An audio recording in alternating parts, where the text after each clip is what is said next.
आज सरकार ने एक बड़ा निर्णय लिया है। आज का दिन ये वाद विवाद का दिन नहीं है, खुशी का दिन है। पन्ना समाज में खुशी है, सरकार को धन्यवाद है। आइए विषय बात में कर लेंगे क्या होगा। अगर आवश्यकता उस समय होती,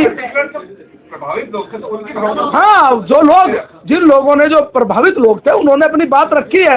सरकार ने उनकी बात को प्रभावी ढंग से सुना, सुनने के बाद आज निर्णय लिया। इसलिए सरकार को मैंने धन्यवाद दिया और उन लोगों को बधाई दी। वो अब इस विषय पर जिस प्रकार की राजनीति थी, अब वो कहीं ना कहीं, मैंने पहले ही कहा था कि वो जो बिना सोच समझ के इस प्रकार का एक वातावरण बनाने की कोशिश हो रही है, इसका लाभ उन्हें नहीं मिलने वाला। तो आज मैं सभी पंडों को, सभी जो उनके वहाँ काम करने वाले अन्य प्रकार के कर्मचारी हैं, वहाँ अन्य प्रकार के जो उनके हकूकधारी थे, उन सबको बधाई और शुभकामनाएं देता हूँ कि आपकी भावना के अनुरूप सरकार ने ये निर्णय लिया है और हम पूरी तरीके से आपकी उस भावना के साथ खड़े हैं और आपके अनुसार, आपकी भावना के अनुसार इस निर्णय लेने के बाद निश्चित रूप से कहीं ना कहीं जो एक बातचीत का, पहले से आप लोग जानते हैं कि भारतीय जनता पार्टी लगातार जो हमारे पंडे हैं, जो हमारे अन्य उस देवस्थानम बोर्ड से जो प्रभावित हो रहे थे, या देवस्थानम बोर्ड को लेकर जो लोग अपनी बात हमारे सामने रख रहे थे, तो हम लोगों का एक रिप्रेजेंटेशन पूरी पार्टी का मुख्यमंत्री जी से मिला था और हमने कहा था कि एक बार उनकी बातचीत सुन ली जाए। मुख्यमंत्री जी ने स्वयं भी अपनी जो मंत्रिमंडल की उप समिति बनाई, मनोहर कांत ध्यानी की अध्यक्षता में अलग से एक कमेटी का गठन हुआ। और जब हम लोग देवप्रयाग, जब हम लोग केदारनाथ गए थे, उसमें केदारनाथ जाने के बाद वहाँ के जो हमारे बहुत बड़े इस प्रकार से उस समाज के लोग थे, उन सब से बैठकर 2 घंटे हमारी वार्ता हुई थी और हमने कहा था इस सारे विषय को हम करेंगे। तो आज मैं बधाई देना चाहता हूँ सरकार को, बधाई देना चाहता हूँ मुख्यमंत्री जी को कि आज एक बहुत बड़ा निर्णय देवस्थानम बोर्ड को भंग करने का जो लिया गया है, ये भी एक बहुत बड़ा इस रूप में फैसला है। 4 तारीख को प्रधानमंत्री नरेंद्र मोदी जी की महारैली देहरादून के परेड ग्राउंड में आयोजित की जा रही है। इस रैली में लाखों लोगों के शामिल होंगे, इस प्रकार की तैयारी भारतीय जनता पार्टी ने की है। हमने प्रमुख रूप से अपने तीनों महामंत्रियों को इस जिम्मेदारी पर, इस मोर्चे पर लगाया है। देहरादून महानगर, देहरादून जिला और हरिद्वार, इन 3 जिलों की बैठक हमारी पूरी हो गई है। टिहरी और पौड़ी की बैठक भी कल हुई थी।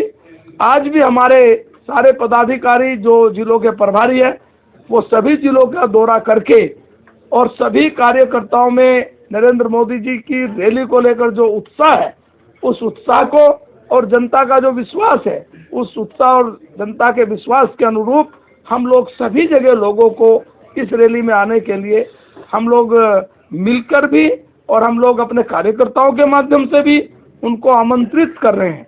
एक काम इस रैली के माध्यम से हमने बहुत बड़ा ये भी निर्णय लिया है कि व्यक्तिगत निमंत्रण वो भी हम इस रैली में लोगों के घरों तक भेजेंगे।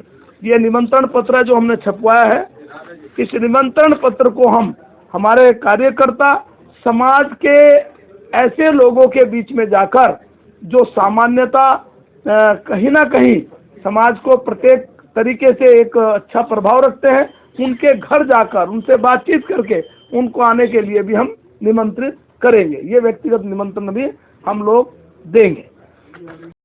हमने पूरी तैयारी कर ली गई है। कल हम सुबह ग्राउंड में भी गए थे। ग्राउंड हमने पूरी तरीके से देखा है, जहां जो आवश्यकता थी उसके अनुरूप हम उसमें काम कर रहे हैं।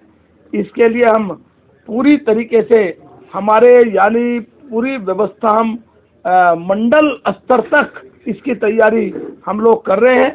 हमारा ये प्रयास होगा कि इस कार्यक्रम में प्रत्येक बूथ से कोई ना कोई कार्यकर्ता उपस्थित रहे।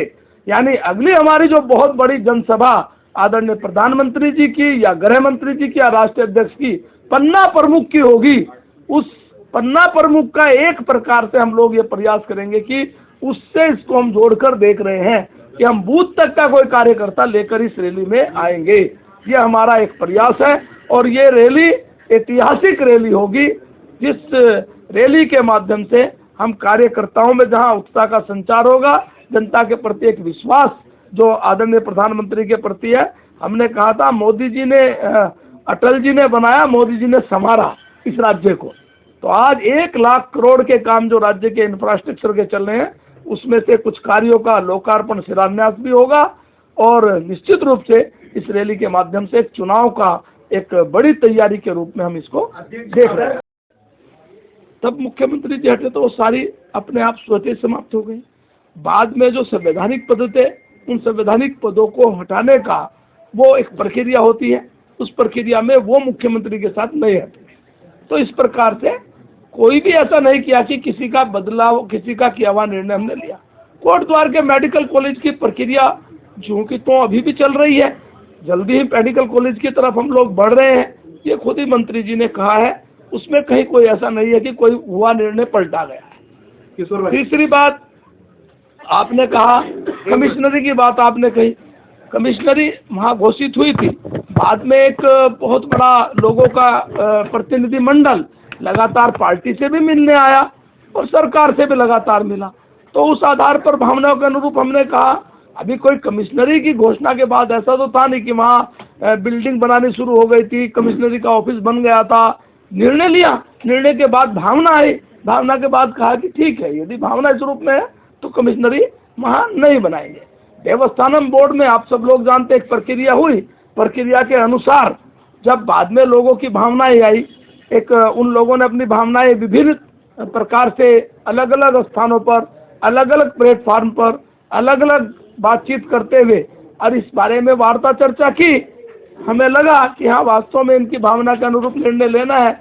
हमने भी सरकार से बातचीत की, पार्टी के अनेक प्लेटफार्म पर चर्चा हुई, तो बाद में निर्णय हुआ। तो आज मैं सभी पंडों को, सभी हुकूकधारियों को, सभी इससे जुड़े हुए लोगों को हार्दिक बधाई, शुभकामनाएं देता हूं। सरकार को धन्यवाद। सहारा आदरणीय पत्रकार मित्रों, आज की मुख्य जो आपसे बातचीत के 3 बिंदु हैं। पहला बिंदु है कि राज्य सरकार ने किसानों के लिए एक बहुत बड़ा निर्णय लिया है। वो निर्णय है कि हम हमेशा से उत्तर प्रदेश से 1 रुपये गन्ने का मूल्य बढ़ाते थे, इस बार वो 5 रुपये बढ़ाया है। और ये इसलिए बहुत बड़ी उपलब्धि में कहूँगा कि प्रदेश के लगभग 7 लाख से ज़्यादा किसानों को ये सीधा गन्ना मूल्य बढ़ने पर लाभ पहुंचा है। सितारगंज चीनी मिल जो अरसे से बंद पड़ी थी, उसको खोलने का निर्णय, ये भी एक बहुत बड़ी उस क्षेत्र के लिए और प्रदेश के लिए उपलब्धि है। तो आज मैं इस अवसर पर जो किसानों को हमने कहा कि हम उनकी आय दुगनी करने में और अनेक इस प्रकार के राज्य सरकार के द्वारा और भारत सरकार के द्वारा जो चलाए जा रहे अनेक अभियान हैं, उन सब में भी हम लोग जोड़कर और राज्य के किसानों के हित में काम करेंगे। जहां हमने किसानों को उनकी आय दुगनी हो, इसके लिए 0% पर इनकी उपलब्धता कराई, जहां हमने किसानों को अच्छे बीज उपलब्ध कराए, जहां हमने किसानों को प्रदेश के भौगोलिक स्थिति के अनुसार वहां उनका अलग अलग सेक्टर के अनुसार उनको क्या क्या खेती किस प्रकार हो सकती है, इस प्रकार का एक पूरा सरकार के माध्यम से किसानों को लाभ पहुंचे, ये कार्य किया। वहीं गन्ना किसानों के लिए एक बहुत बड़ी सौगात और उपलब्धि राज्य सरकार ने इस रूप में दी है। दूसरा मित्रों, 2 चीजें, आप इतना कड़ा बोल रहे हैं, एक तो इस बात को प्यार से पूछना चाहिए। जो इतना गुस्सा क्यों कर रहे हो? गुस्से से क्या होना चाहिए बताओ, क्यों गुस्सा कर रहे हो? गुस्सा तो मुझे भी नहीं आ रहा। आप मेरी बात सुनो, दायित्वधारियों का निर्णय जब कोई चीफ मिनिस्टर बदलते हैं, सामान्य थे उनके साथ साथ उनका मंत्रिमंडल और मंत्रिमंडल के साथ उनके लिए गए इस प्रकार के दायित्व स्वतः समाप्त हो जाते हैं। ये एक संवैधानिक प्रक्रिया होती है। उसमें से पहले मैं पूरा बोल दिया तो आप भी पूछो जाओ या फिर क्या सही है क्या गलत है डायरेक्शन। बहुत अच्छा सवाल किया आपने। देखिए ऐसा नहीं है, मैंने कहा कि एक निर्णय होते हैं, निर्णय होने के बाद कई बार सरकार एक जनहित के आधार पर कोई निर्णय ले लेती है, लेकिन कई बार जब जिस समाज के लिए जिस रूप में निर्णय होता है, प्रधानमंत्री जी ने भी उसको स्पष्ट किया था, आपने देखा होगा। आज भी मैं कह रहा हूं कि एक निर्णय जब जन भावनाएं, उससे जुड़े हुए लोगों की भावनाएं निकल कर आई, भावनाओं के अनुरूप आज सरकार ने बड़ा निर्णय लिया है, इसके लिए सरकार को धन्यवाद देता हूं। और जो लोग इससे जुड़े हुए थे, चाहे हकूकदारी थे, जो भी लोग थे, पंडित थे, कर्मचारी थे, जो भी लोग थे, उन सबको मैं बहुत बधाई। अनुशासन हमारी पार्टी का एक प्रमुख रूप से हम इसको प्राथमिकता देते हैं। अगर अनुशासनहीनता किसी भी स्तर पर होती है तो समझाना, और अगर नहीं मानना तो आवश्यकता अनुसार कार्रवाई करना। तो वहाँ से हमने जिलाध्यक्ष को सारी जांच सौंपी थी, उसके आधार पर जो जांच की रिपोर्ट आई, हमने कुछ लोगों का निष्कासन किया। इससे पहले कांग्रेस की प्रेस भी थी क्या? वहीं से तो नहीं आए। नहीं, आप हमारे मित्र हैं, आप हमारे मित्र हैं। राज्य के स्तर पर आपने देखा होगा, ये उन गिने चुने राज्यों में सम्मिलित है जहां 100% वैक्सीन हो गई है। पहले सेकेंड वैक्सीन भी हम बहुत अच्छी स्थिति में आ गए।